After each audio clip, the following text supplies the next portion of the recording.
In the summer of 2019, I took a solo road trip from Utah to Oregon.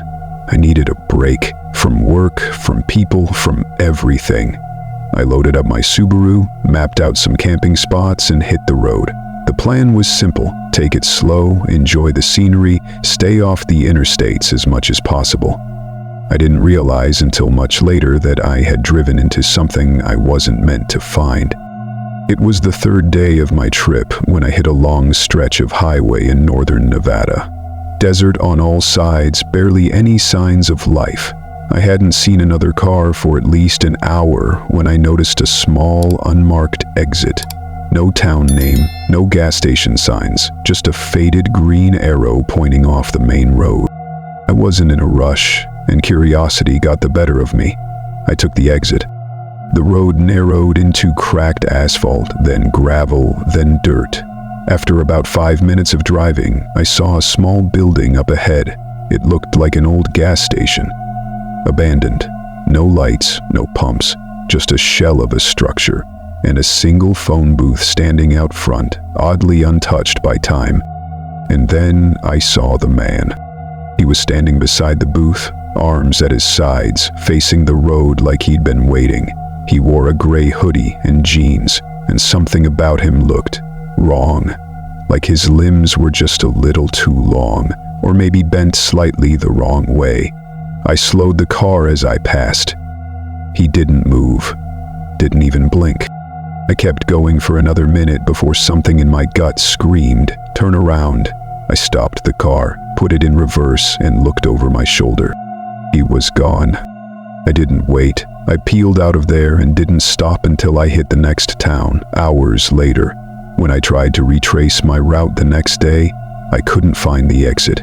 No arrow, no dirt road, nothing. Just endless highway and the knowledge that I had taken a turn I wasn't supposed to, and something had been waiting there. Back in 2015, I went on a road trip with 2 friends after graduating college. We were driving from Michigan to Arizona to celebrate freedom before adulthood really kicked in. Everything was going great until the third night, somewhere in Kansas. It had started raining hard, and we were all exhausted from being on the road for 12 hours straight. We weren't near any major cities, but we saw a beat-up sign that said Motel 1 mile ahead. It was barely lit, letters flickering, like something out of a horror movie. Still, we were tired and needed sleep. The place was run down. Flaking paint, warped wood, a parking lot with 1 other car. There was a railroad track running just behind the building, which felt oddly loud despite no trains coming through. We got a room with 2 beds and an old tube TV that didn't work, but the sheets were clean, and honestly, that's all we cared about. Around 2 a.m., I woke up to the sound of train whistles, long, low, and close. I sat up and looked out the window. The first whistle was sharp and clear. There was no train, just fog and the old tracks, gleaming in the moonlight. Then I saw a figure walking across the parking lot, slow, stiff, hunched forward. At first, I thought it was one of the guests, but the way it moved, it wasn't natural. Its feet dragged like they didn't bend, and its arms hung unnaturally low, like the joints had loosened. I turned to wake my friend in the other bed, but she was already sitting up, staring. Then came the knock. 3 slow taps on the door, not loud, not angry, just patient. None of us moved. We didn't breathe. After a minute, the knocking stopped.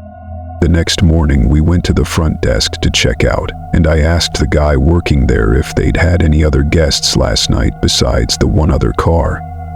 He just looked at me and said, "No one's been in that room for over a year, not since the train hit that man out back." We left without another word.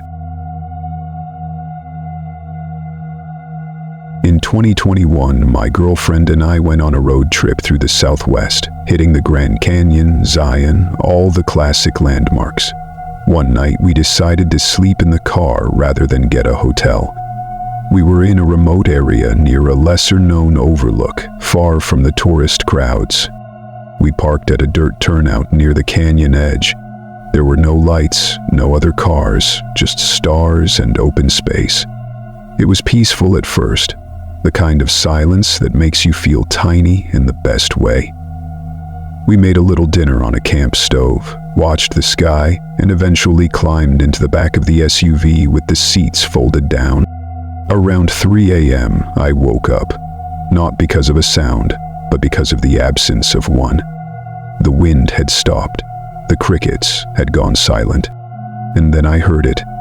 Voices, whispering, dozens of them, faint, echoing from outside the car.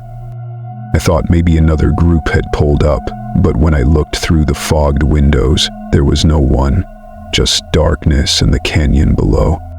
The voices got louder, still unintelligible, but urgent, like chanting or begging.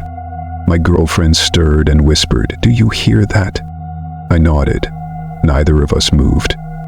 Then, something tapped on the back window. Just one soft tap, like a finger. But we were parked on a dirt lot, surrounded by nothing but rock and air. I turned on the headlights. The beams hit nothing but dust. We got out of there as fast as we could. When we reached the ranger station the next morning, I mentioned the strange sounds. The ranger's older guy, calm voice, just nodded and said, "People hear things out there sometimes. Stories say the canyon doesn't like people sleeping too close to the edge." I asked, "What kind of stories?" He just said, "The kind that don't end with people driving away." And those were 3 true road trip horror stories, a chilling reminder that sometimes the scariest part of the journey isn't getting lost, it's what finds you along the way. Highways stretch for miles, cutting through forgotten towns, empty deserts, and woods that seem to breathe when the sun goes down. Out there, far from the noise, far from help, reality bends, figures stand where no one should be.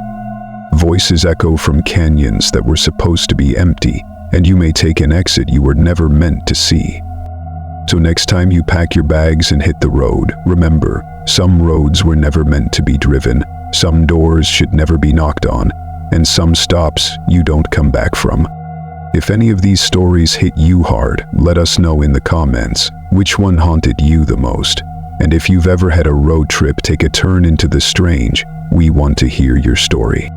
Be sure to like, share, and subscribe for more true horror stories from places you thought were safe. Until next time, keep driving, and whatever you do, don't take the exit with no name.